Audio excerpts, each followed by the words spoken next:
Hey, tonight we explore the shadows that once fell across cobblestone streets and candlelit chambers, where the weight of history pressed upon souls who knew not what tomorrow would bring. We journey together through the darker corners of medieval life, where truth was often stranger and more haunting than any tale spun by firelight. These are the stories that time has whispered to us, of lives lived in the spaces between hope and despair, where ordinary people faced extraordinary darkness with quiet courage. Let yourself drift gently into these forgotten moments, where the past speaks softly to your present, and the echoes of medieval hearts still beat in rhythm with your own. If you're enjoying this peaceful moment, please like, share, and subscribe to join us on more journeys through history's quieter corners. What season is surrounding you as you listen tonight? Does autumn's chill match the medieval air we're about to breathe together? Lower the lights around you, let a gentle breeze from an open window or fan whisper against your skin, and settle into this moment. Allow your mind to wander slowly backward through centuries, where time moves like honey and every breath carries the weight of stories untold. You find yourself walking through the narrow streets of a medieval town as the first pale light of dawn struggles through the perpetual haze that hangs over the settlement. The air is thick with more than just morning mist. It carries the weight of sorrow, the metallic scent of fear, and underneath it all, the sweet, cloying smell that you have learned to associate with death. Your bare feet touch the worn cobblestones, still damp from the night's dew, and you can feel the uneven surface beneath your soles, each stone polished smooth by countless footsteps of those who came before you, and those who will never walk these streets again. The plague has been your companion for 3 years now, though you have lost count of the seasons that have passed since the first whispers of the great mortality began to spread from village to village like wildfire consuming dry grass. You have survived where so many others have not, and sometimes, in the darkest hours before dawn, you wonder if survival is truly a blessing or a curse that binds you to witness what others are spared from seeing. The weight of this knowledge settles on your shoulders like a heavy cloak, and you pull your thin woolen shawl tighter around your frame as you continue your silent pilgrimage through the streets. Every door you pass tells a story written in the language of abandonment and grief. Here, a red cross painted hastily in iron oxide and lamb's blood marks a house where the pestilence has taken root, and you can hear the soft moaning of the dying drifting through the shuttered windows like a lament for the living. There, a door stands ajar, creaking softly on its leather hinges, and you know without looking that inside lies only emptiness and the lingering scent of incense burned in futile prayers to saints who seem to have turned their faces away from this suffering world. You pause before the house of Master Willem, the baker whose bread once filled these morning hours with the comforting aroma of yeast and flour, of life continuing its eternal cycle. The bakery has been silent for 7 days now, its ovens cold and its windows dark. You remember the last time you saw him, how his hands shook as he kneaded the dough, how his eyes held the glassy sheen of fever even as he continued his work, with the stubborn determination of a man who refuses to acknowledge that his world is ending. His wife, Margot, had already succumbed by then, her body wrapped in the finest linen they could afford her, final act of love and dignity in a world where dignity had become a luxury few could afford. The church bells begin to toll their bronze, voices carrying across the rooftops like the call of some great, sorrowful bird. You count the strikes, 7, 8, 9, and with each resonant note, you feel the vibration in your chest, in your bones, as if the very foundations of the earth are trembling beneath the weight of collective grief. The bells call the faithful to morning prayers, though fewer and fewer answer their summons with each passing day. Father Benedict continues to hold his services, his voice growing hoarser with each sermon, his congregation shrinking until sometimes you wonder if he speaks only to the empty pews and the dust motes that dance in the colored light streaming. Through the stained glass windows you turn toward the church, drawn by some invisible thread that connects your heart to the sanctuary where so many have come to whisper their final confessions, to seek absolution for sins both real and imagined, to find some measure of peace before the darkness claims them. The heavy wooden door yields to your touch with a sigh, as if the building itself is weary from bearing witness to so much suffering. Inside, the air is thick with the mingled scents of beeswax candles, frankincense, and the musty odor of stone that has absorbed centuries of human breath, human tears, human hopes and fears. The nave stretches before you like a cavern carved from shadow and golden light, where the dancing flames of votive candles create pools of warmth in the encompassing darkness.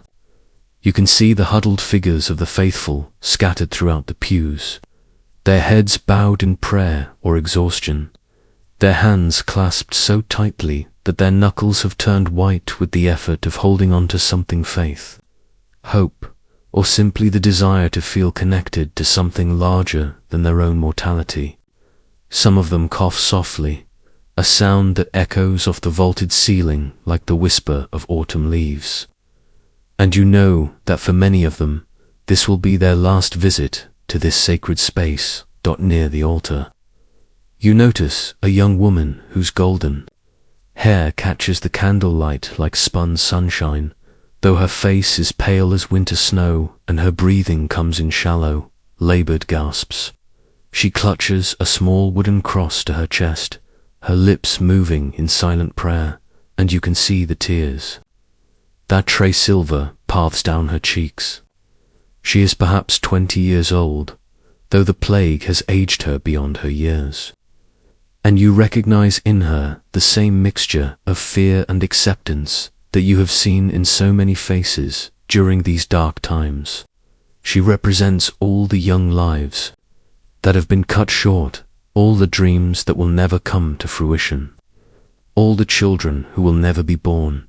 Father Benedict emerges from the shadows near the confessional, his tall frame bent with weariness, his once round face now gaunt and hollow-cheeked. His brown robes hang loose on his diminished frame, and his hands, which once gestured with authority and confidence, now tremble slightly as he approaches the altar. He has heard more confessions in these past 3 years than in all his previous decades of service, and the weight of carrying so many final secrets, so many last words, has carved deep lines around his eyes and turned his hair from brown to silver. He catches your gaze and nods slightly, a gesture of recognition and shared understanding that passes between souls who have witnessed the unthinkable and somehow found the strength to continue. The morning light grows stronger, streaming through the rose window above the altar and painting the stone floor in patterns of ruby and sapphire, gold and emerald. The colors seem almost aggressive in their beauty, a defiant declaration that wonder and magnificence still exist in a world that has become synonymous with suffering and loss.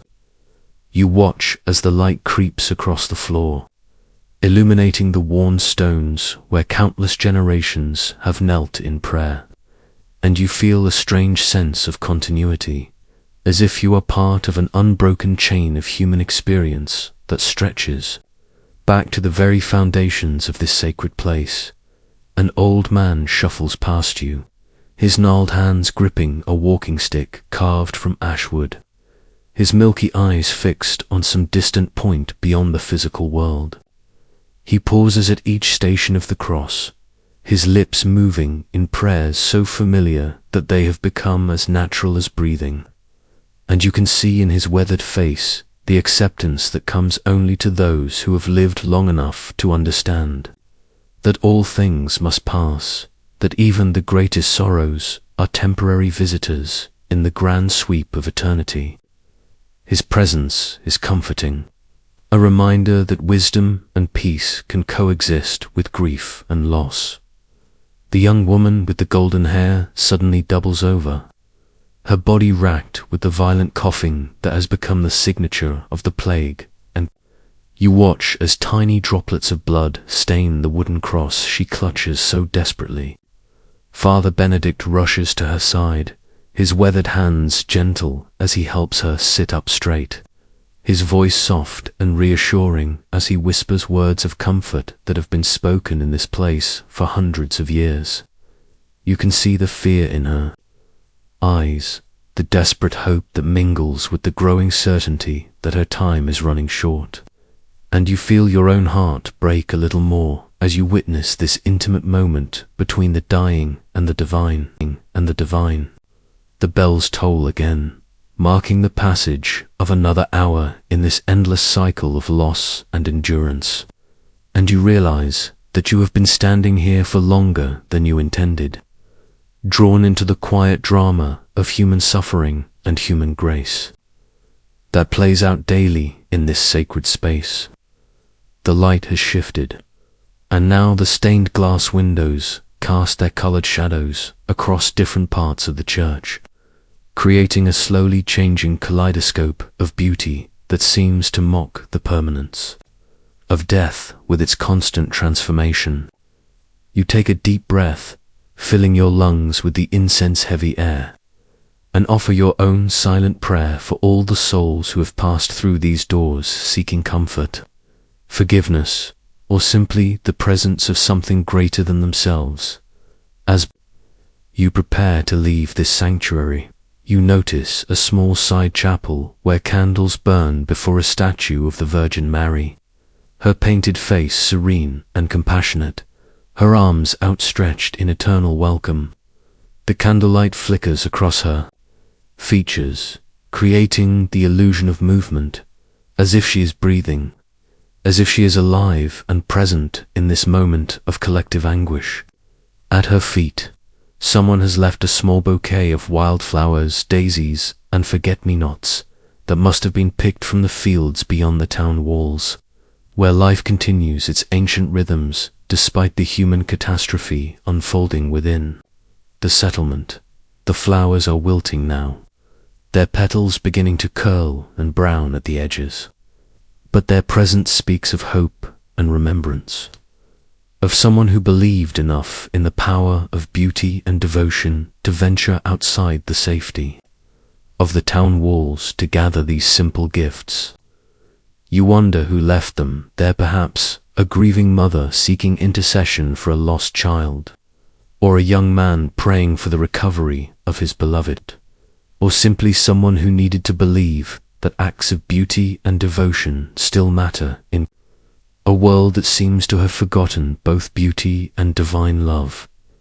The wooden pews creak softly as more people settle into their places for the morning service, and you can hear the rustle of fabric, the soft murmur of whispered prayers, the gentle clearing of throats that have been strained by too much weeping. These are the sounds of a community that refuses to surrender to despair, that continues to gather in faith and fellowship even as their numbers dwindle with each passing week.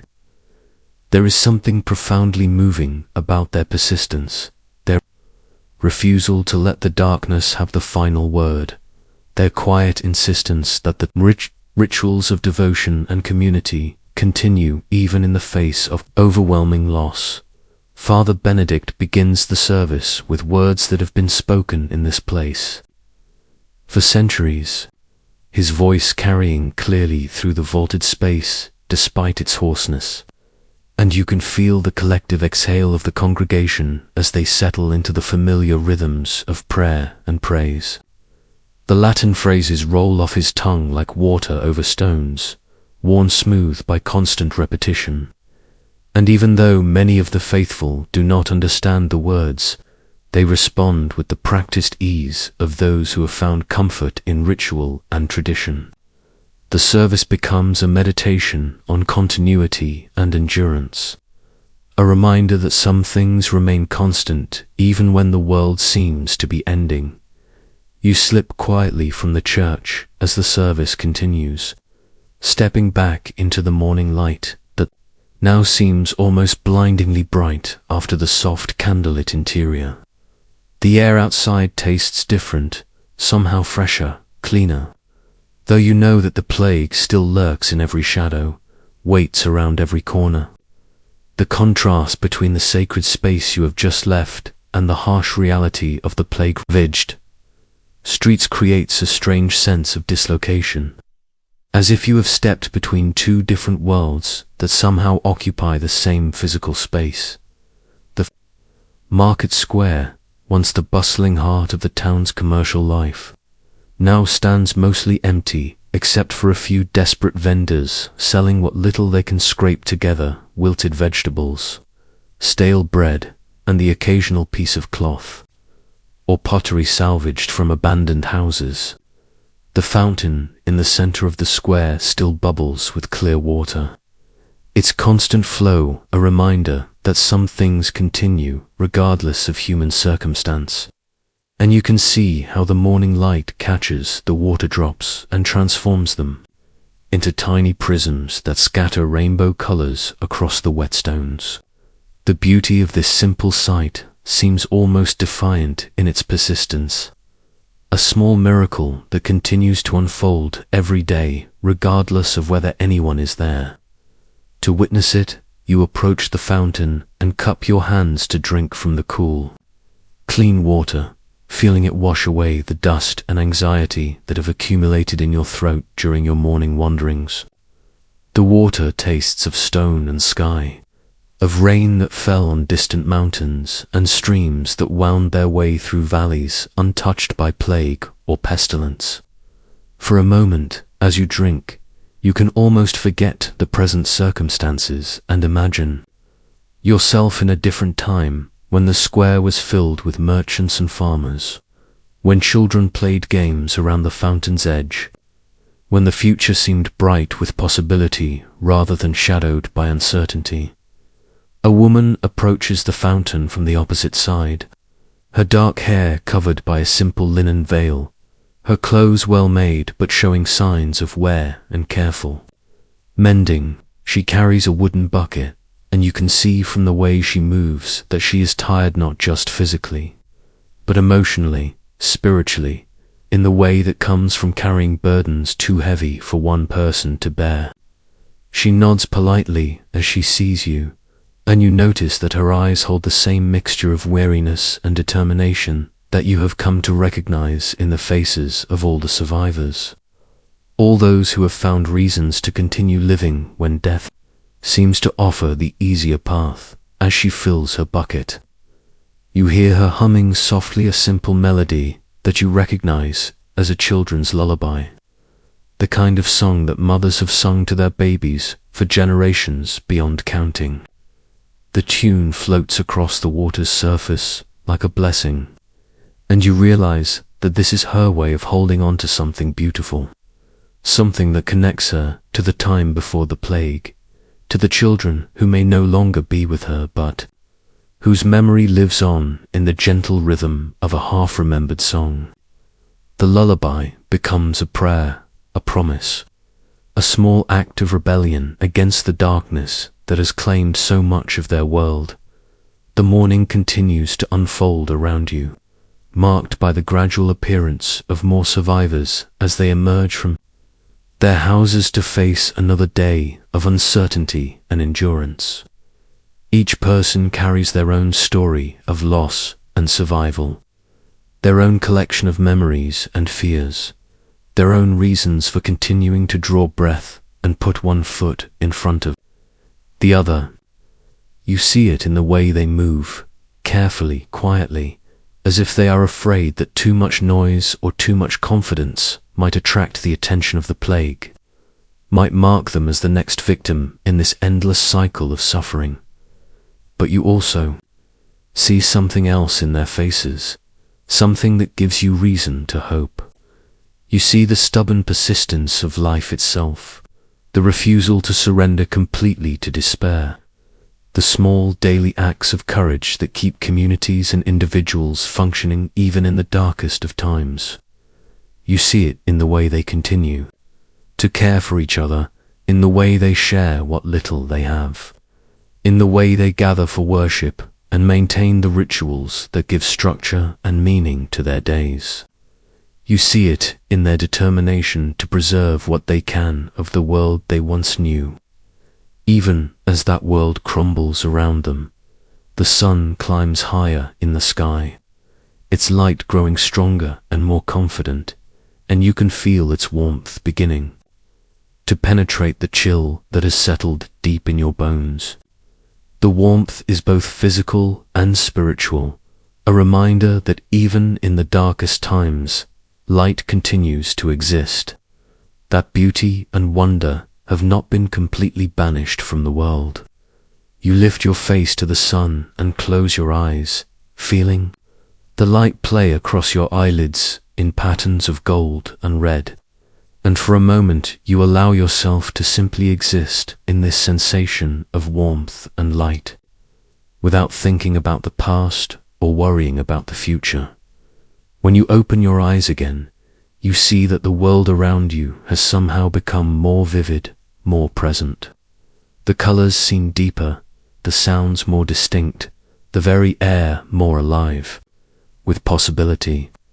You realize that this is what it means to be a survivor, not just to continue breathing, but to continue seeing, to continue feeling, to continue finding moments of beauty and meaning, even in the midst of overwhelming tragedy. You are part of a community of witnesses, people who have chosen to keep their hearts open despite the pain, who have refused to let the darkness have the final word.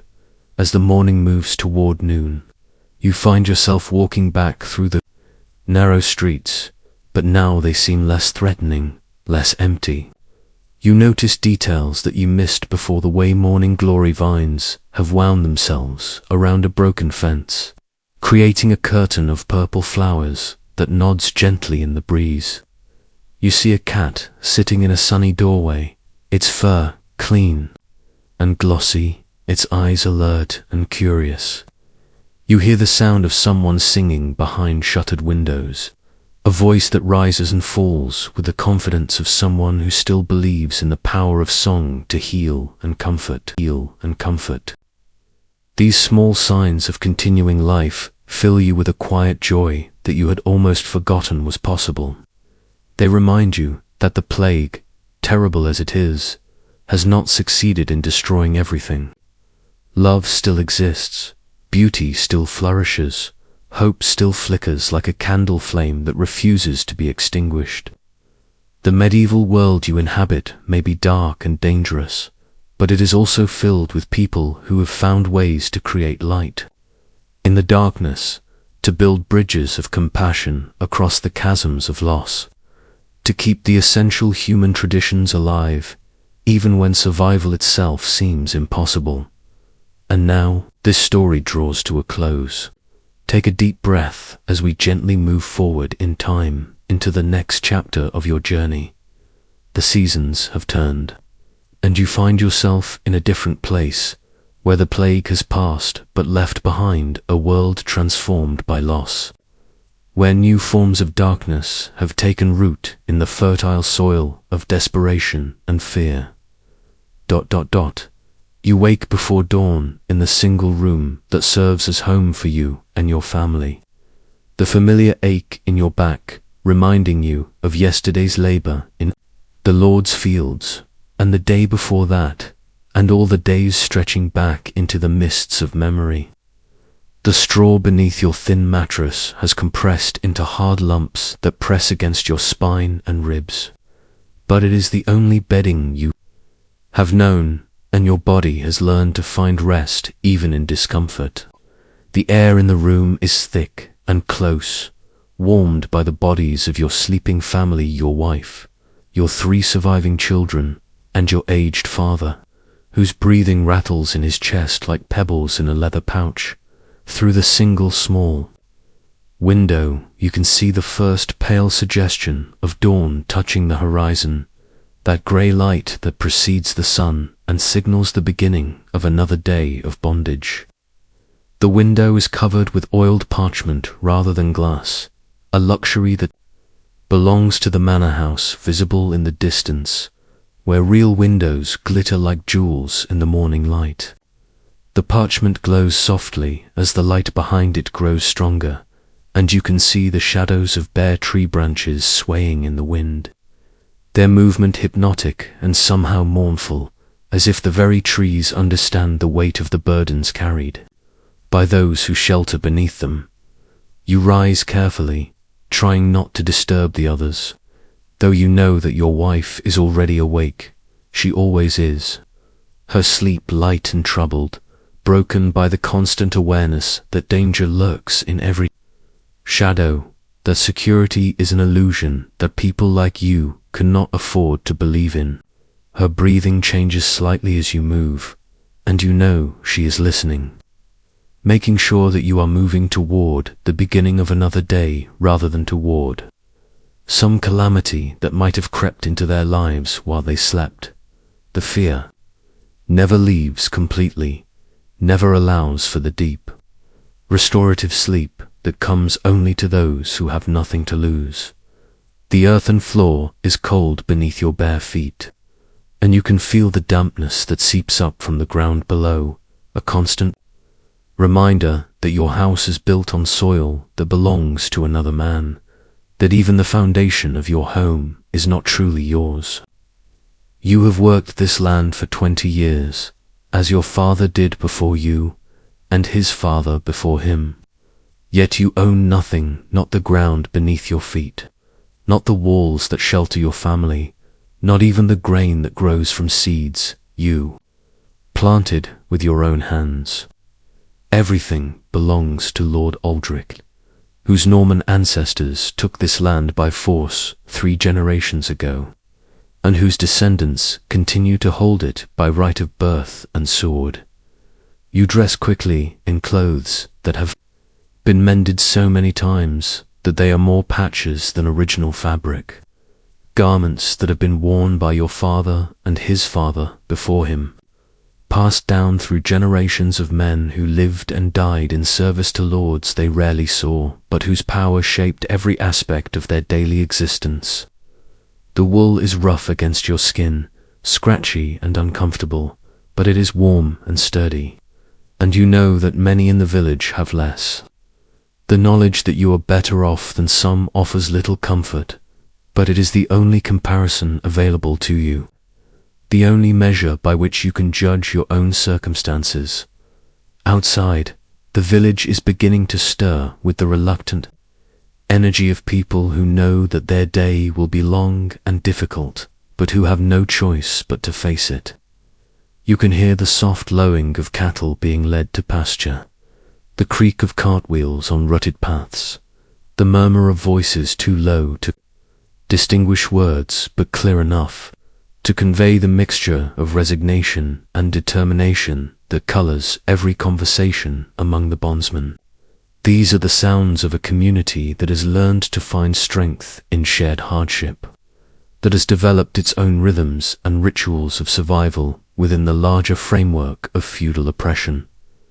The morning air is sharp and clean, carrying the scent of wood smoke from cooking fires and the earthy smell of fields that have been worked by countless generations of hands like yours. You breathe deeply, filling your lungs with the cold air, and feel momentarily grateful for the simple fact of breathing, of being alive to experience another dawn despite all the forces that seem arrayed against your continued existence. The gratitude is tinged with sadness, because you know that your children will likely spend their lives breathing this same air, working these same fields, bound by the same invisible chains that have held your family in place for generations. You Walk toward the fields where you will spend the day, your footsteps joining the soft percussion of other feet on the same path. And you fall into step with Thomas, your neighbor, whose family has worked the plot adjacent to yours for as long as anyone can remember. Thomas is older than you by perhaps 10 years, his hair already going grey at the temples, his hands gnarled from decades of gripping plough handles and scythe shafts. He nods as you approach, a greeting that contains volumes of unspoken understanding. About the day ahead, the work to be done, the burden to be carried. The Lord's bailiff was asking about the harvest yields yesterday. Thomas says quietly, his voice carrying the careful modulation of a man who has learned that words can be dangerous, that even casual conversation can be twisted into evidence of disloyalty or discontent. He seemed to think we were holding back grain from the tithe. The accusation hangs in the air between you like a physical presence, and you both know what it means. Another search of your meager stores, another opportunity for the Lord's men to claim that your family has been stealing what rightfully belongs to their master. The path leads through the strip of woodland that separates the village from the fields, and as you walk among the trees, you are reminded of the forest laws that govern every aspect of your relationship with the natural world around you.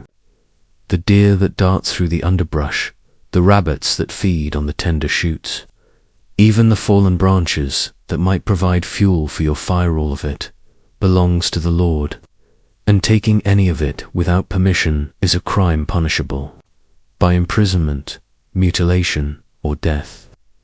The forest is beautiful in the early morning light, but it is a beauty that you can observe but never possess, never fully enjoy, because it exists within a framework of prohibition and threat. You emerge from the trees to find the fields spread before you like a vast brown carpet, the furrows dark with moisture from the previous night's rain. The sight of the fields should fill you with pride. All you have helped to shape this landscape, to coax food from the earth through your own labor and knowledge, but instead you feel only the familiar weight of obligation. These fields will feed your family, but only after they have fed the Lord's household, the Lord's guests, the Lord's soldiers, the Lord's horses. Your family will eat what remains, if anything remains, and in lean years, that remainder may not be enough to sustain life through the winter months. The work begins with the ritual of checking the boundaries between your strip and those of your neighbors, making sure that no one has encroached on anyone else's portion during the night. These boundaries are marked by stones and stakes, but more importantly, they are held in the collective memory of the community, passed down through generations of farmers who have learned to read the landscape like a book written in soil and stone. The boundaries represent more than just property lines. They are the fragile framework of justice and order that allows the community to function despite the arbitrary power of the Lord, who ultimately owns everything.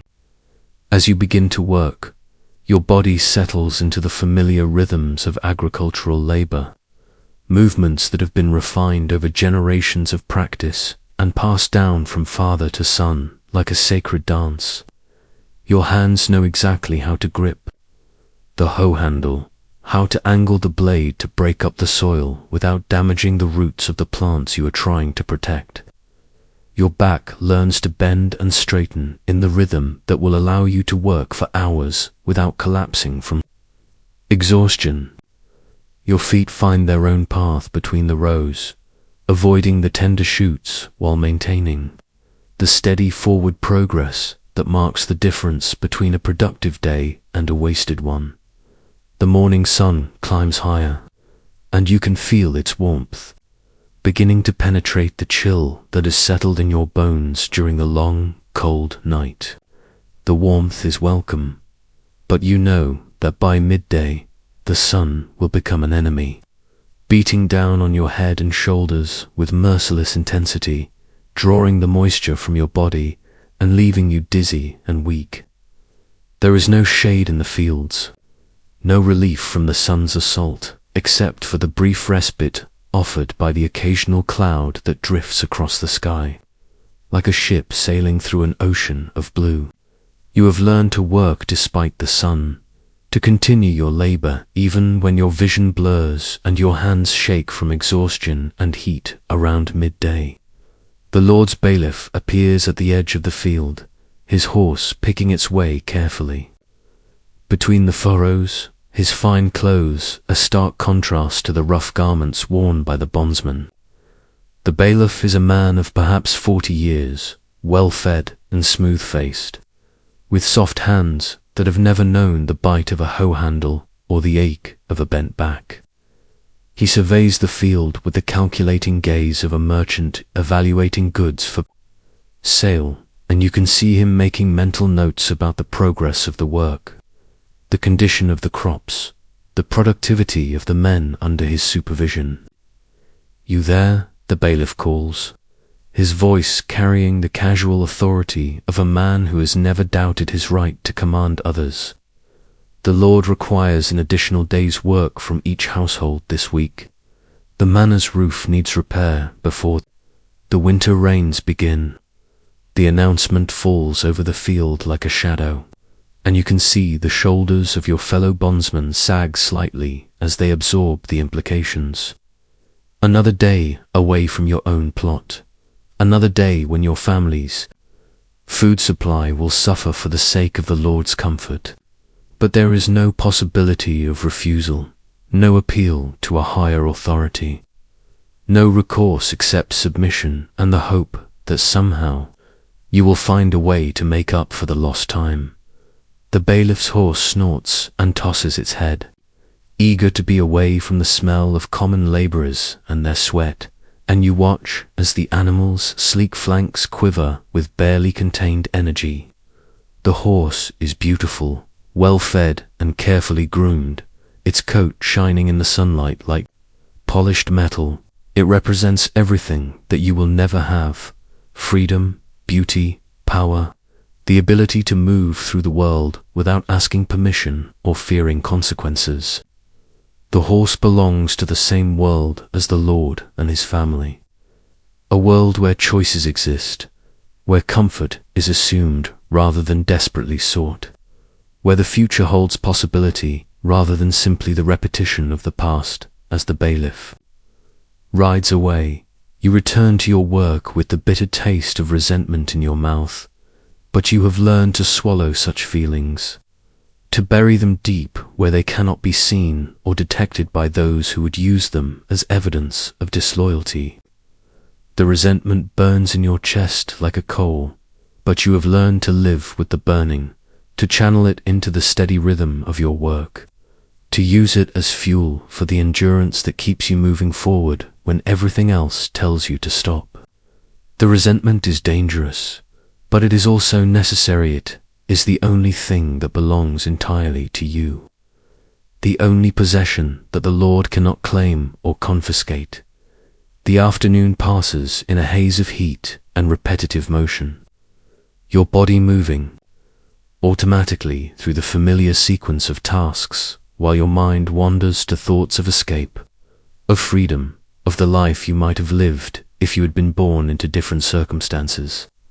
You imagine yourself as a free man, able to travel where you choose, to work for your own benefit rather than for the enrichment of others, to make decisions about your life and your family's future. But these dreams feel as distant and unattainable as the stars that shine down on the manor house, beautiful but impossibly far away. The other bondsmen work around you in their own bubbles of exhaustion and endurance, each man lost in his own thoughts, his own struggles with the weight of obligation and the dream of something better. Occasionally, someone will mutter a curse under his breath, or sigh deeply, or pause to wipe the sweat from his forehead. But for the most part, the work continues in silence.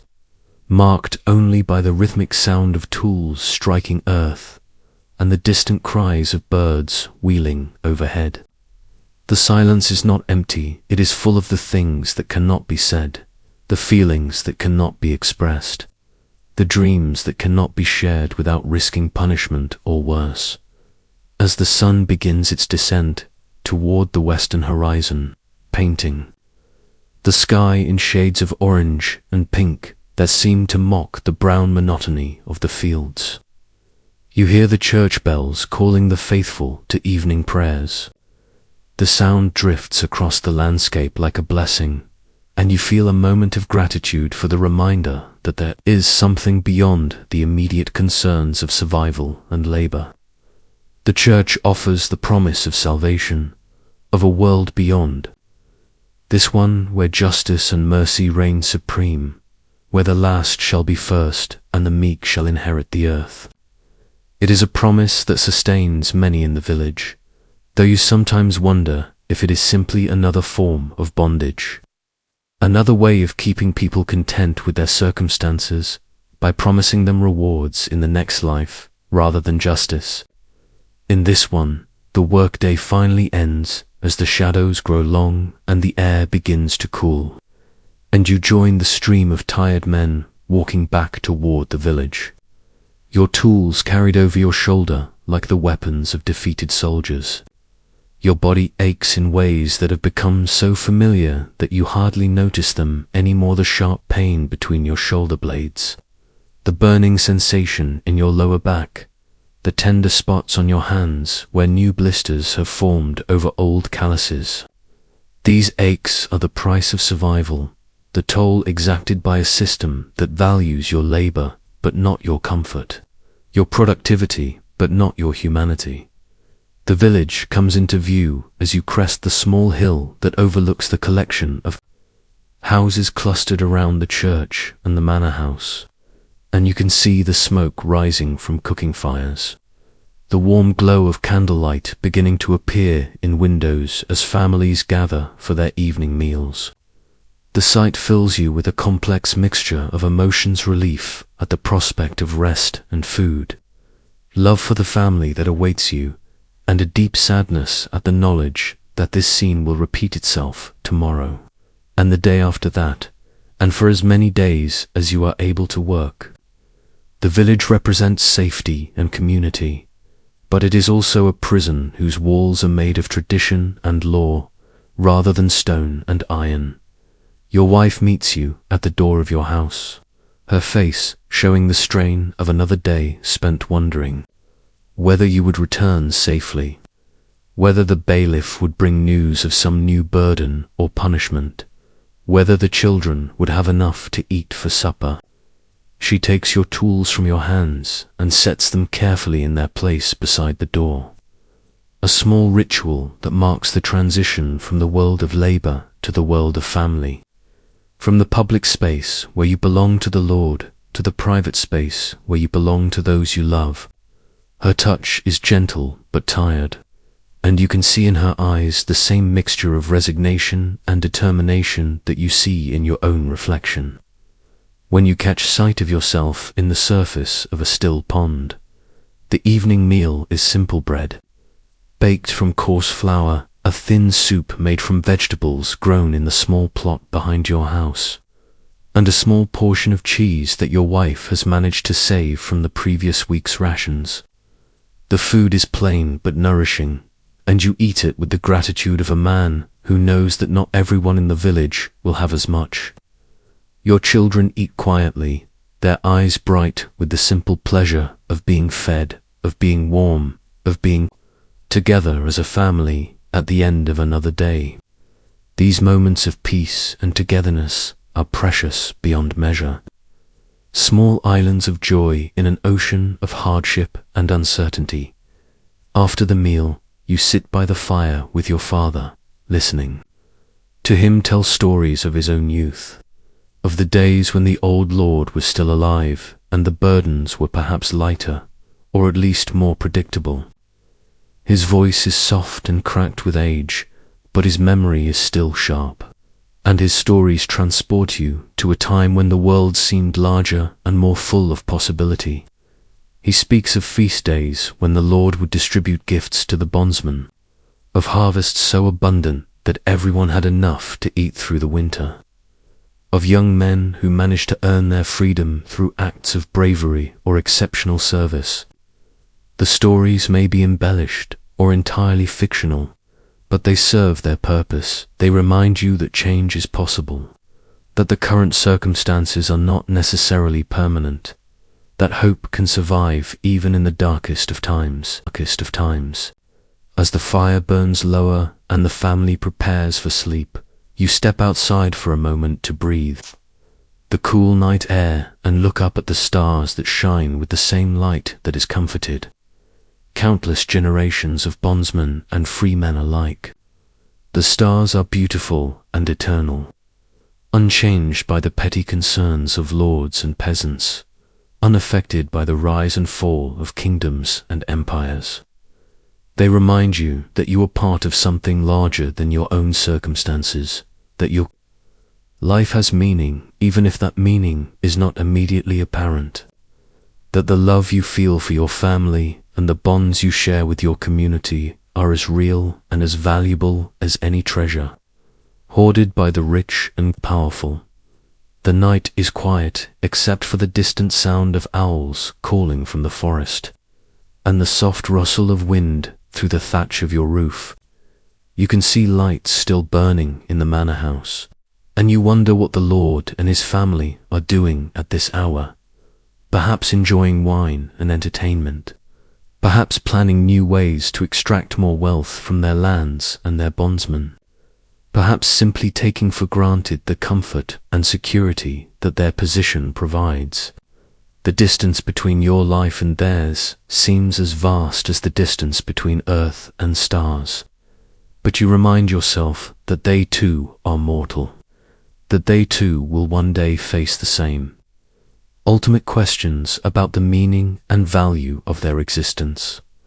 You return to your family's sleeping place, settling carefully onto the straw mattress beside your wife, feeling her warmth against your side and listening to the quiet breathing of your children. The familiar aches in your body begin to ease slightly as you relax, and you feel the deep tiredness that comes after a day of honest labor. Despite everything, the injustice, the hardship, the uncertainty you have provided for your family for another day, you have maintained your dignity and your humanity in the face of a system designed to reduce you to a mere tool for another man's enrichment. Tomorrow will bring new challenges, new burdens, new opportunities for both suffering and grace. But tonight you are alive, you are loved, and you are home. This part of your dream has ended, but your journey through history continues. Time moves, like smoke through the years, and you find yourself in a village where whispers carry more weight than facts, where fear has learned to dress itself in the robes of righteousness, where the very air trembles with the weight of accusations that can transform neighbor into enemy with a single pointed finger. You stand at the edge of the market square as the first light of dawn illuminates the wooden platform that has been hastily constructed during the night, its rough-hewn planks still bleeding sap and sawdust onto the cobblestones below. The scent of fresh-cut timber mingles with the smell of fear that seems to permeate the very air, a metallic temps that sits heavy on your tongue and makes your stomach clench with a dread that has no name but every reason to exist. Around you, the townspeople gather in small clusters, their voices hushed but their eyes bright with the terrible fascination that draws humans to witness the extremes of their own capacity for cruelty and judgment. The woman they have brought to stand trial is someone you have known for most of your life. Margot, the herb woman who lives in the small cottage at the edge of the forest, whose knowledge of healing plants and remedies has helped countless families through illnesses and difficult births. She is, perhaps, 50 years old, her greying hair usually braided neatly beneath a clean linen cap, her hands perpetually stained with the green juice of healing herbs and the brown earth of her garden. Today, those hands are bound behind her, back with rough rope, and her hair hangs loose and unkempt around her shoulders, giving her the wild appearance that her accusers claim is evidence of her congress with dark forces.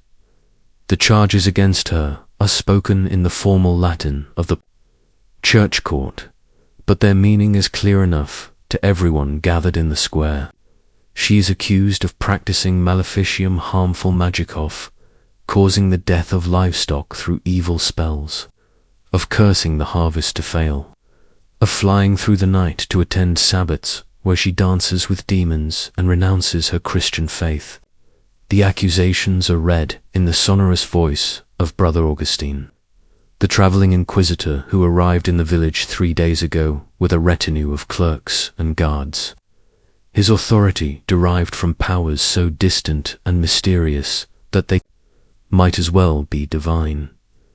You watch Margot's face as the charges are read, and you see they're not the defiance of a heretic or the cunning of a sorceress, but the bewildered terror of an ordinary woman who has been caught in the machinery of an investigation that has already decided her guilt.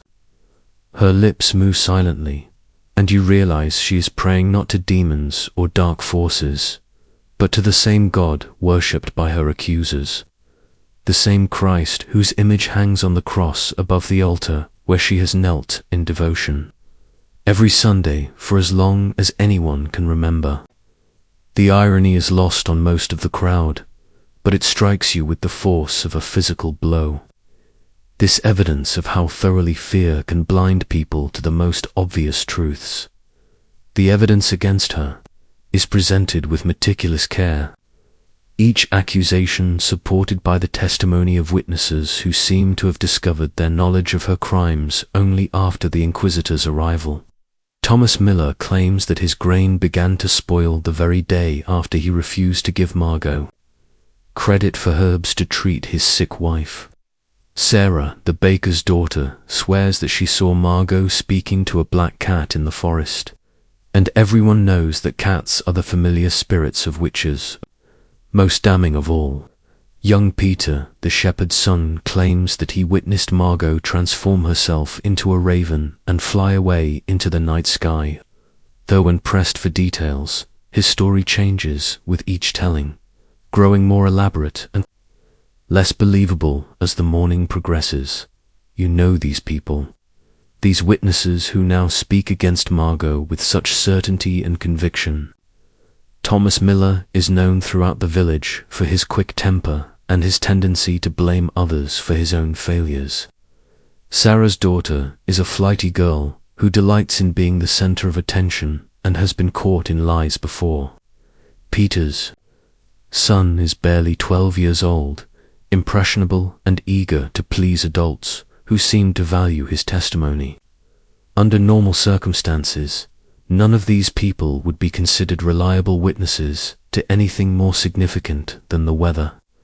But these are not normal circumstances, and the Inquisitor accepts their testimony as if it were carved in stone and delivered by angels. The crowd around you responds to each piece of evidence with murmurs of shock and indignation.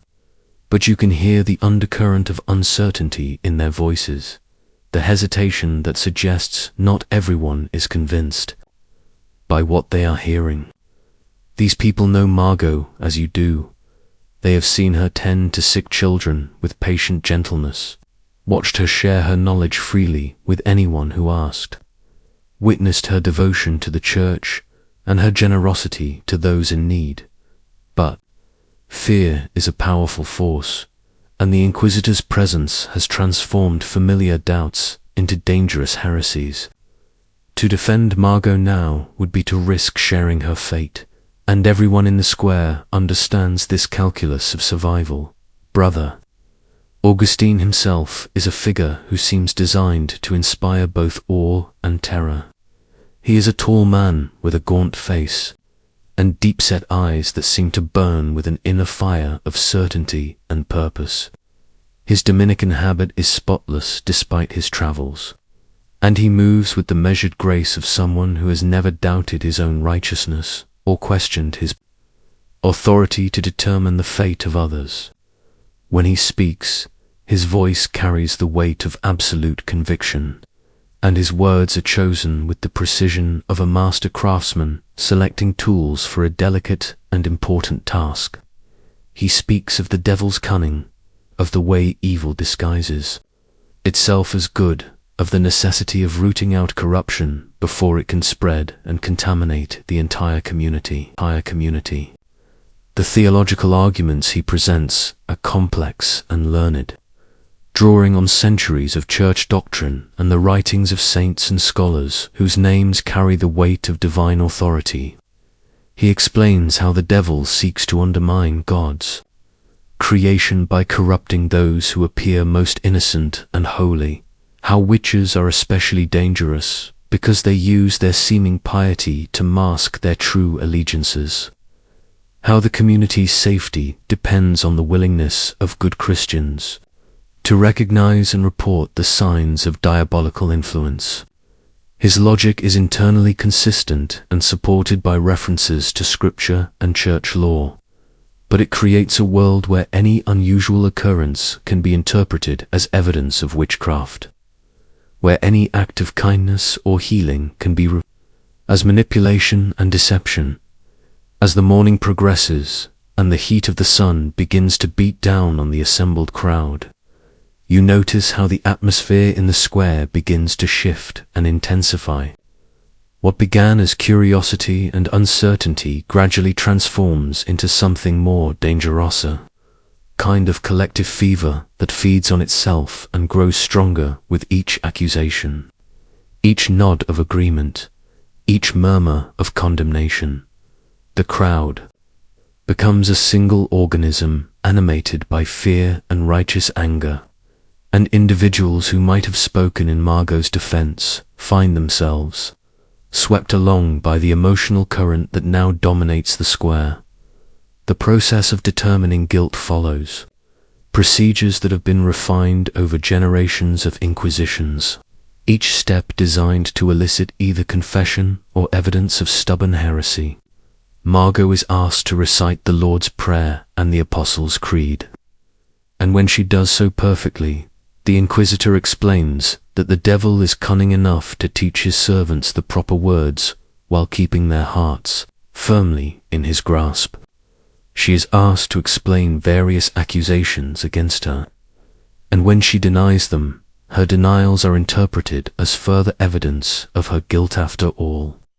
What else would a witch be expected to say? When she weeps, her tears are said to be false, conjured by demonic power to deceive the faithful. When she maintains her composure, her calmness is presented as unnatural and therefore supernatural. The physical examination that follows is conducted by the village midwife and 2 other women deemed trustworthy by the Inquisitor, and you can see the reluctance in their movements as they approach Margot's bound form. They are looking for the devil's mark, any unusual mole, scar, or blemish that might indicate where Satan has touched her flesh to claim her as his own. The examination is conducted behind screens that have been erected for modesty, but the crowd waits in breathless silence for the results. And when the women emerge to report the discovery of a small, dark mole on Margot's shoulder, the square erupts in gasps and exclamations of horrified vindication. You know that everyone has such marks on their bodies. Moles, scars from childhood accidents or adult labors, but in the fevered atmosphere of the square, this simple fact of human existence becomes transformed into evidence of supernatural corruption. The mole becomes the devil's mark, proof that Margot has sealed a pact with the forces of darkness, and the crowd's bloodlust intensifies accordingly. You watch the faces around you and see how quickly ordinary people can be transformed into something resembling a pack of wolves. Their humanity temporarily subsumed by the primal desire to identify and destroy a threat to their community's safety.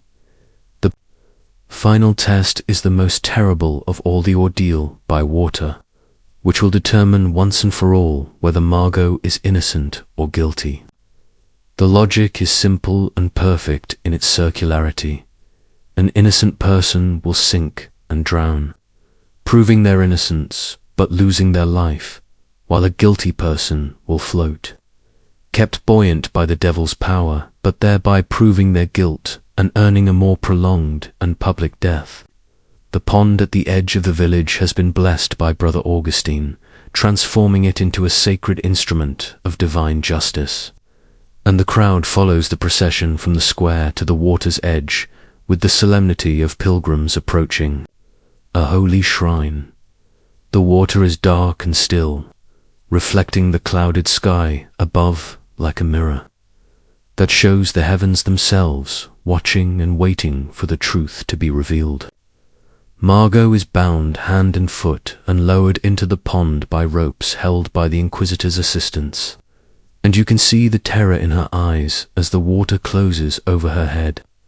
The silence that follows is absolute, broken only by the gentle lapping of disturbed water against the muddy banks and the soft sound of breathing from the crowd gathered at the water's edge. Time seems suspended as everyone waits to see what the water will reveal about Margot's soul. When she begins to sink, there is a moment of confusion and uncertainty. According to the logic of the ordeal, this should prove her innocence, but it also means that she is drowning, and several voices in the crowd call out for her to be pulled up before it is too late. Brother Augustine hesitates, and in that hesitation, you can see the fundamental contradiction at the heart of the system he represents. If she is innocent, then the Inquisition has made a terrible mistake, and an innocent woman will die for crimes she did not commit. If she is guilty, then the water should have rejected her, but clearly it has not. The perfect logic of the ordeal begins to crumble under the weight of reality, but the machinery of justice cannot be stopped so easily. The assistants pull Margot from the water, her body limp and unresponsive, her face blue with suffocation. For a moment, it seems as though she might be dead, and the crowd waits in stunned silence for some indication of what this means, how it should be interpreted, what happens next. But then she coughs, water streaming from her mouth and nose, and her eyes flutter open to stare unseeing at the grey sky above. She is alive, but barely, and the Inquisitor seizes upon this as evidence of divine intervention. God has preserved her life, so that she might confess her crimes and repent before facing the purifying flames that will cleanse her soul and protect the community from further corruption. The confession that follows is extracted through methods that are both systematic and brutal, designed to break down the accused person's resistance while preserving the fiction that any admission of guilt is voluntary and freely given. Margot is taken to a small cell beneath the church, where she is kept in darkness and cold, given only bread and water, and subjected to constant interrogation by Brother Augustine and his assistants. The questions are repetitive and leading, designed to wear down her defenses and force her to accept the reality that her accusers have constructed for her. Sleep deprivation, hunger, and isolation work together to undermine her ability to think clearly or maintain her innocence in the face of such overwhelming certainty from figures of authority. You are not present for the interrogation itself, but you can hear the sounds that drift up from the cell below, the murmur of voices asking the same questions over and over, the occasional cry of pain or despair, the long periods of silence that might indicate sleep or unconsciousness, or simply the exhaustion that comes from fighting a battle that cannot be won.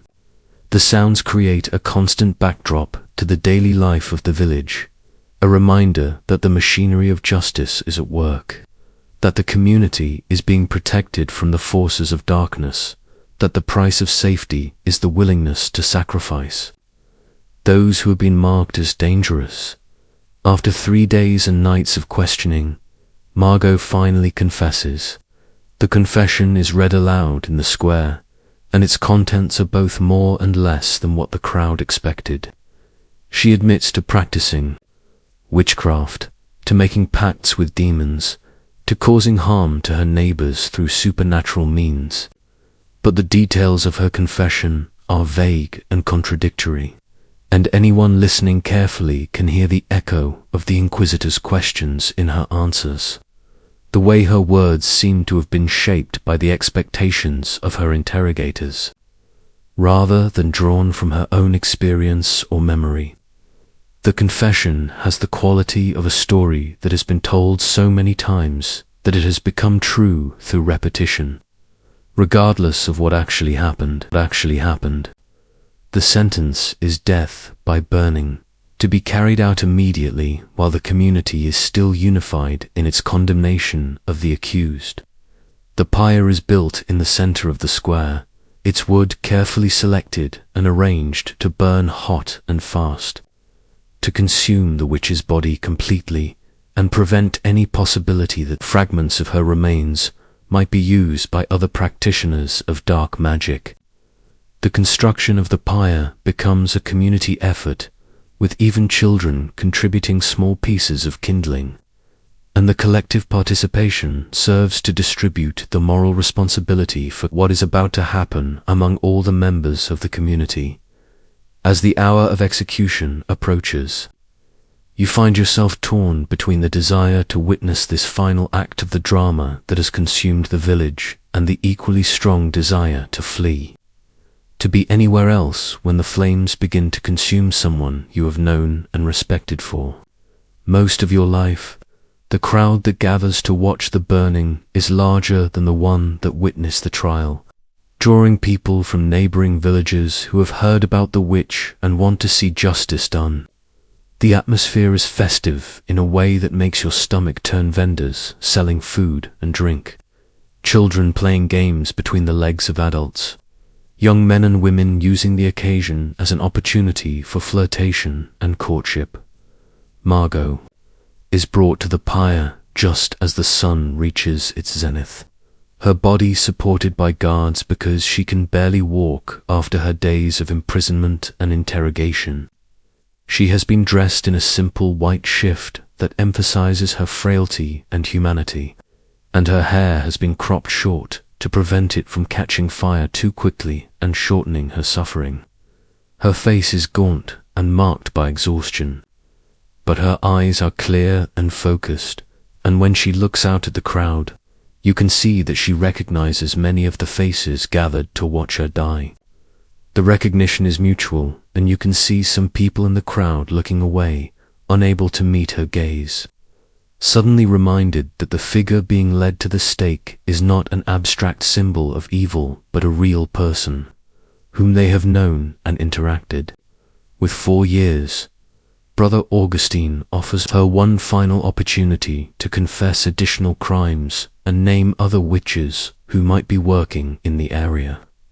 But Margot shakes her head slowly and speaks in a voice so quiet that only those closest to the pyre can hear her words. She says that she forgives those who have accused her, that she prays God will forgive them as well, and that she hopes her death will be the end of the fear and suspicion that has gripped the community. Her words are those of a Christian facing martyrdom, not a witch facing justice, and the contradiction is not lost on everyone in the crowd. Some people begin to shift uncomfortably, perhaps beginning to question whether they are witnessing justice or participating in murder.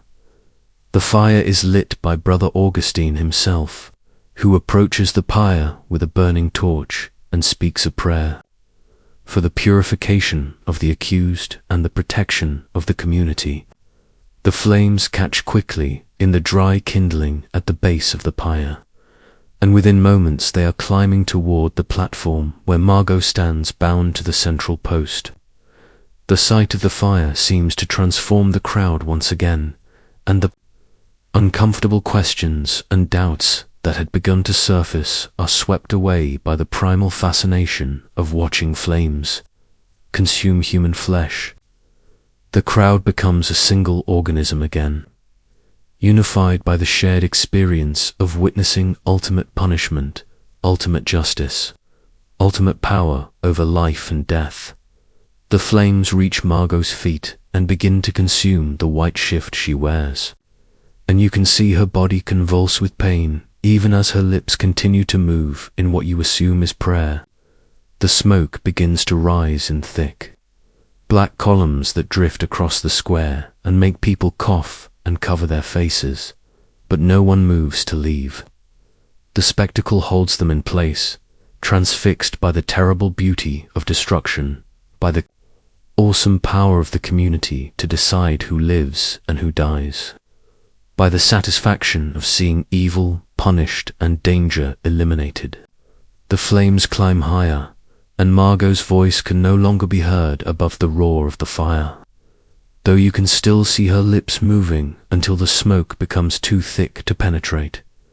The burning takes longer than anyone expected, and as the initial excitement of the crowd begins to fade, people start to notice details that had been overlooked in the heat of the moment. The smell of burning flesh mingles with the smoke to create an odor that makes some people retch and vomit. Children who had been laughing and playing begin to cry, overwhelmed by sights and sounds that their young minds cannot process or understand. Some adults begin to remember specific acts of kindness they had received from Margot, specific moments when her knowledge and skill had helped their families, and the cognitive dissonance between these memories and the spectacle before them creates a profound sense of unease and confusion. By the time the fire begins to die down, leaving only glowing embers and charred remains, the crowd has largely dispersed, people drifting away individually and in small groups, avoiding eye contact and conversation. The festive atmosphere that marked the beginning of the execution has been replaced by a somber quiet that seems to acknowledge the gravity of what has just occurred. The village square, which had been filled with voices and movement and energy, now feels empty and hollow despite the presence of those who remain to tend the fire and ensure that it burns completely out in the days that follow. The village attempts to return to its normal rhythms and routines, but the execution has left a mark that cannot be easily erased. People go about their daily business, but conversations are more guarded, relationships more cautious, and everyone is acutely aware that the accusation of witchcraft could fall on anyone at any time. The Inquisitor and his retinue have moved on 2 other villages, other investigations, other trials, but the fear they have instilled remains behind like a poison that continues to work its way through the community's bloodstream. Neighbors who once trusted each other now watch for signs of suspicious behavior, and acts of kindness or unusual knowledge become potential evidence of supernatural corruption. You find yourself changed by what you have witnessed, marked by the knowledge that you were part of a community that chose fear over compassion, that allowed terror to override justice, that sacrificed an innocent woman to protect itself from imaginary threats. The image of Margot's face in the moments before the fire consumed her haunts your dreams and intrudes into your waking thoughts. A reminder of the capacity for evil that exists within ordinary people when they are sufficiently frightened and sufficiently convinced that their actions are righteous. The medieval world you inhabit has revealed one of its darkest truths, that the greatest horrors often come not from monsters or demons, but from the very human tendency to transform fear into hatred, suspicion into certainty, and righteousness into a weapon against the innocent. This moment fades softly now. Let's continue on, deeper into the past. The wheel of time turns once more, and you find yourself standing in the aftermath of collapse, where the great certainties of medieval life have crumbled into dust and shadow, where the very foundations of the world that once seemed eternal have proven as fragile as morning frost beneath the weight of change and catastrophe. You walk through the ruins of what was once a great cathedral, its soaring arches now broken teeth against the grey sky, its magnificent rose window reduced to fragments of coloured glass that crunch beneath your feet like frozen tears. The stones that once formed walls strong enough to support the weight of heaven itself now lie scattered across the nave floor, covered with moss and bird droppings, slowly being reclaimed by the earth that gave them birth. The silence here is absolute, a crushing weight that seems to press down on your chest and make each breath an effort, as if the very air has been exhausted by the magnitude of what has been lost. This was the Cathedral of Saint Etienne, whose construction began 300 years ago with the dreams and prayers of generations of believers who imagined they were building something that would stand until the end of time. You can still see traces of their vision in the broken stonework, the delicate tracery of a window that once held glass depicting the life of Christ, the carved capitals that crowned columns now reduced to rubble, the remains of frescoes that once told the story of salvation to illiterate congregations who found their faith confirmed and strengthened by these images of divine love and judgment. All of it is gone now, destroyed not by earthquake or fire, but by the slow, inexorable erosion of the faith that once sustained it. The destruction began not with violence, but with neglect, as the plague years took their toll on the population and the economy that supported the cathedral's maintenance. The skilled craftsmen who knew how to repair the delicate stonework died, or fled to other places, and their knowledge died with them. The wealthy patrons who had funded the cathedral's construction and decoration found their fortunes diminished by the economic chaos that followed the Great Mortality, and their descendants were forced to choose between preserving the past and surviving the present. The priests who had once filled the cathedral with their voices raised in song and prayer were reduced to a handful of old men whose voices, cracked with age, and whose hearts were heavy with the knowledge that they were the last guardians of a dying tradition. You make your way carefully through the debris, stepping over fallen stones and around pools of stagnant water that have collected in the low places where the floor has cracked and subsided. The walls that remain standing are stained with centuries of rain and wind, their surfaces blackened by soot and marked by the green patches of lichen that grow in the crevices between stones. Here and there, you can still make out fragments of inscriptions carved in Latin, words that once proclaimed the glory of God and the piety of the faithful, but now speak only to the passing of time and the impermanence of human achievement. The Latin phrases are half eroded, their meaning obscured by time and weather, but they retain a kind of melancholy beauty that speaks to the heart even when the mind cannot parse their grammar. In what was once the sanctuary, where the high altar stood in gleaming marble and gold, you find only a raised platform of cracked stone, empty now of everything that once made it sacred. The altar itself was stripped away years ago, sold to raise funds for the upkeep of smaller, more practical buildings, and the golden chalices and silver candlesticks that once caught the light of hundreds of candles now grace the private chapels of wealthy collectors who value them more for their material worth than their spiritual significance. The tabernacle that once housed the consecrated host stands open and empty, its doors hanging loose on their hinges, and you can see how birds have nested in the carved recesses that once held the body of Christ.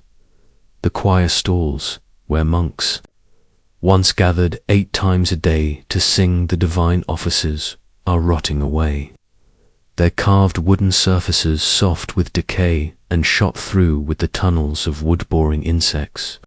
The books that once contained the chanted prayers and psalms are long gone, either destroyed by moisture and neglect, or carried away by the few surviving religious, who sought to preserve something of their tradition in other places. The music that once filled this space with its complex harmonies and ancient melodies now lives only in memory, and even that memory is fading as the last generation of monks who knew the old ways passes into the silence of death. You climb the narrow stone steps that lead to what was once the bell tower, your footsteps echoing in the confined space with a hollow sound that seems to emphasize the emptiness of the structure. The steps are worn smooth by the feet of countless bell ringers, who climbed this same path to call the faithful to prayer, to mark the hours of the day, to announce births and deaths and weddings and feast days. The rope that once moved the great bell still hangs from the ceiling, but the bell itself is gone, sold along with the altar to pay for the cathedral's debts. And the rope now serves only as a roosting place for bats whose leathery wings flutter in the darkness like the ghosts of departed prayers. From the top of the tower, you can see the city that once surrounded the cathedral, and the view reveals the extent of the collapse that has overtaken this medieval world. The houses that once crowded close to the cathedral walls, their inhabitants drawn by the promise of spiritual protection and economic opportunity, now stand empty and roofless, their wooden beams long since scavenged for fuel or building materials. The market square where merchants once displayed their wares from across the known world is now a field of weeds and rubble, marked only by the remains of the stone fountain that once provided water for the crowds of pilgrims and traders who made this place a center of commerce and culture. The monasteries that once dotted the landscape like islands of learning and prayer have suffered the same fate as the cathedral. You can see their ruins scattered across the valley-broken walls rising from overgrown gardens, empty windows staring like blind eyes at the sky, cloister walks that once echoed with the footsteps of sandaled feet now filled with brambles and weeds. The libraries that once preserved the wisdom of the ancient world have been dispersed, their manuscripts scattered to the winds, or used as kindling by people who valued the parchment more than the words written upon it. The schools that once taught Latin and theology to the sons of the nobility have closed their doors. Their pupils long since departed to seek their fortunes in the secular world that has replaced the religious one. The feudal system that once gave structure and meaning to this medieval world has collapsed along with the cathedral, its carefully maintained hierarchies of obligation and loyalty, proving as fragile as the stones that once seemed to reach toward heaven. The great lords who once ruled from their castles with absolute authority over their subjects have seen their power diminished by the rise of new forms of wealth and new kinds of warriors who fight for money rather than honor. The castles themselves stand empty or in ruins, their walls breached not by siege engines, but by the simple passage of time and the gradual erosion of the economic system that once supported them. The peasants who once worked the fields in hereditary bondage have either died in the plague years or fled to the growing cities, where they can sell their labor for wages and live as free men. The fields that once produced the grain and wool that supported the entire medieval economy now lie fallow, slowly returning to forest as nature reclaims what human effort once carved from the wilderness. The villages that once dotted the countryside like beads on a rosary have been abandoned. their inhabitants either dead or departed, leaving only the shells of houses that gradually collapse under the weight of neglect and the constant pressure of rain and wind and time. As you descend from the tower and make your way through the ruins of the cathedral, you come upon a small chamber that was once the scriptorium, where monks labored to copy the sacred texts that preserved the knowledge of the ancient world. The wooden desks where they worked have long since rotted away, but you can still see the stone shelf along one wall where the completed manuscripts were stored, waiting to be bound and illuminated. The tools of their trade are scattered across the floor, broken quills, dried ink pots, fragments of parchment that bear the ghostly traces of words written in a beautiful hand that no one alive knows how to read. On one of the remaining pieces of parchment, you can make out a few lines of text written in Latin, the letters carefully formed in the distinctive script that took years to master. The words speak of the glory of God and the eternal nature of divine truth, and they were written by someone who believed absolutely in the permanence of the world he was helping to preserve.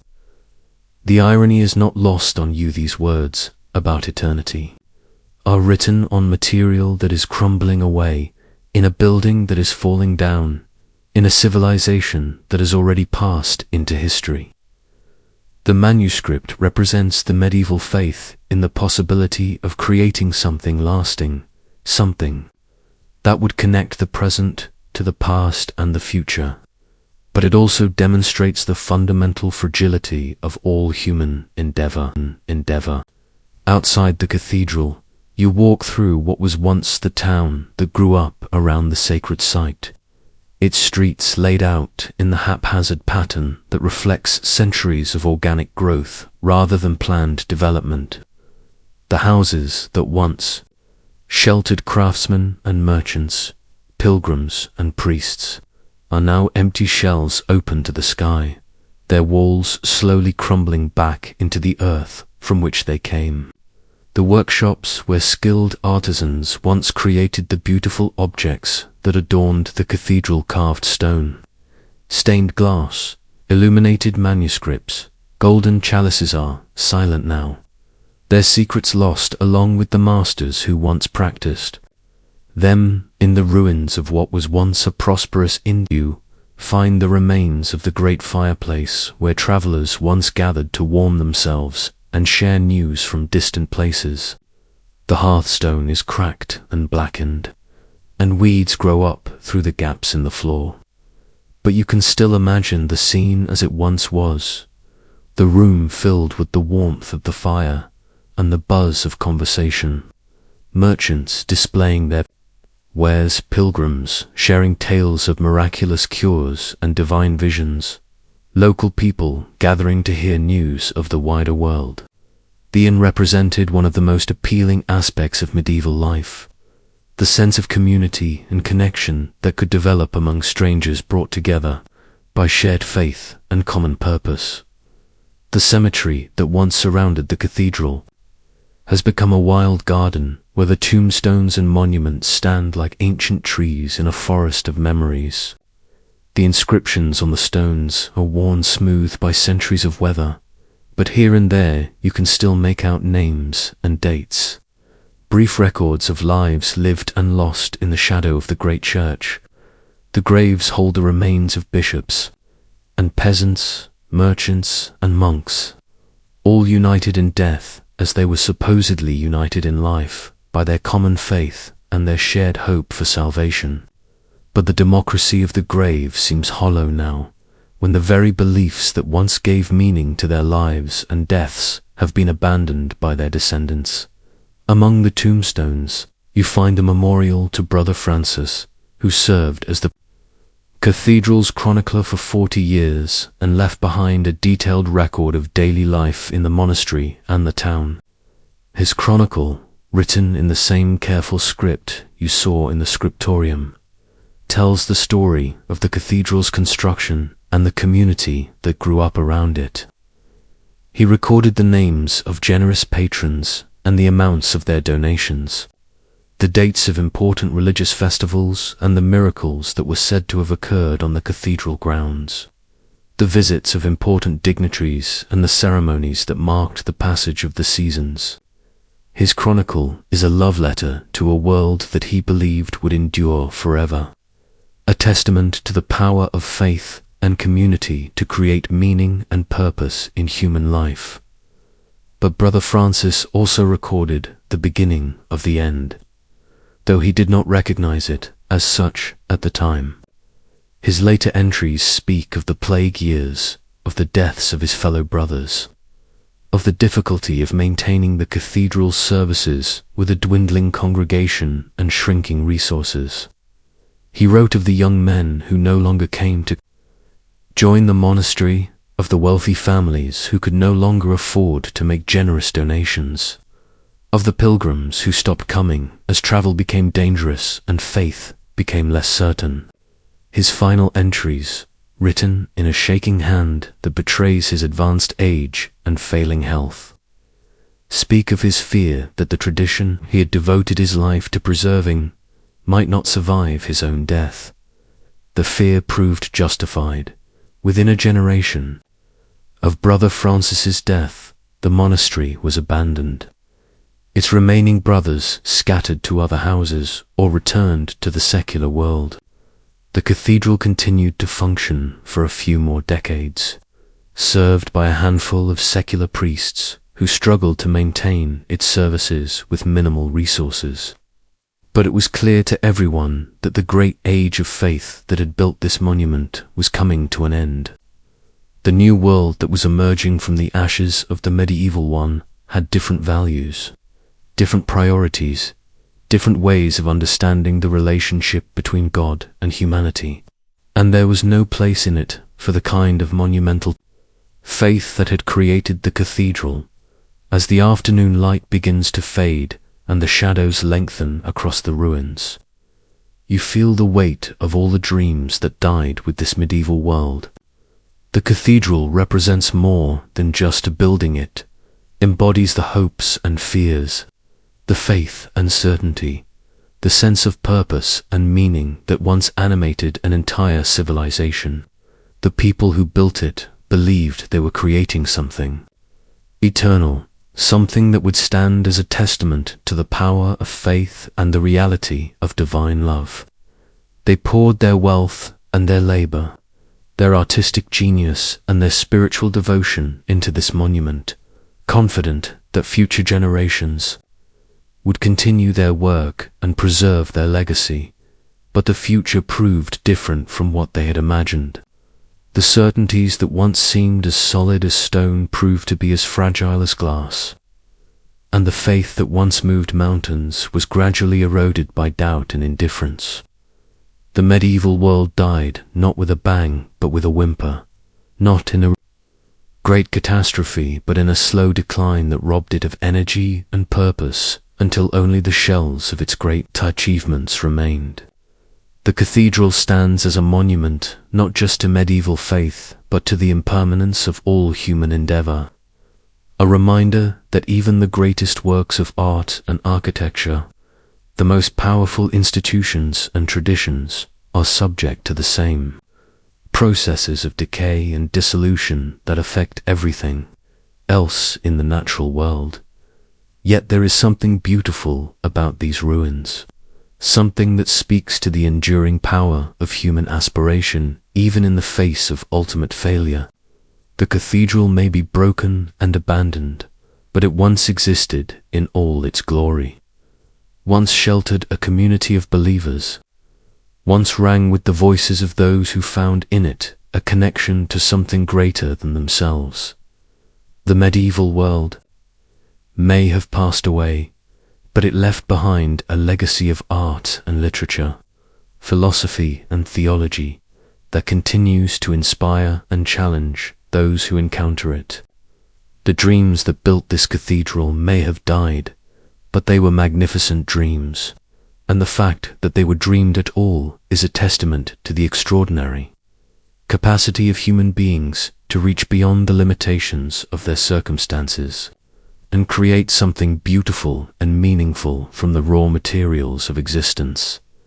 As darkness falls over the ruins, you find yourself standing once more in the nave of the cathedral, surrounded by the broken stones and empty spaces that once housed the hopes and fears of countless generations.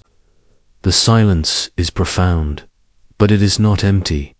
It is filled with the memory of all the voices that once raised themselves in prayer and praise, all the hearts that once beat with faith and devotion, all the souls that once found in this place a glimpse of the divine. The medieval world is gone, but its echo still resonates in these ruins, still speaks to anyone willing to listen to the stories written in stone and shadow, still offers its own dark truths about the nature of human existence and the price of believing in something greater than oneself. You take one last look round the cathedral, memorizing the way the moonlight falls through the broken windows and illuminates the debris on the floor, the way the shadows seem to move and shift in the corners where the darkness is deepest. Then you turn and walk away, leaving the ruins to their silence and their memories, carrying with you the knowledge of what was once possible and what has been lost, the understanding that even the darkest truths can contain their own form of beauty, and the recognition that endings, however sad, are also beginnings, and that from the ashes of one world, another will inevitably rise. Thank you for spending this quiet time with us, drifting through forgotten echoes of history. If this story brought you peace, please like, subscribe, and share it with someone who needs rest. We'd love to hear from you in the comments below.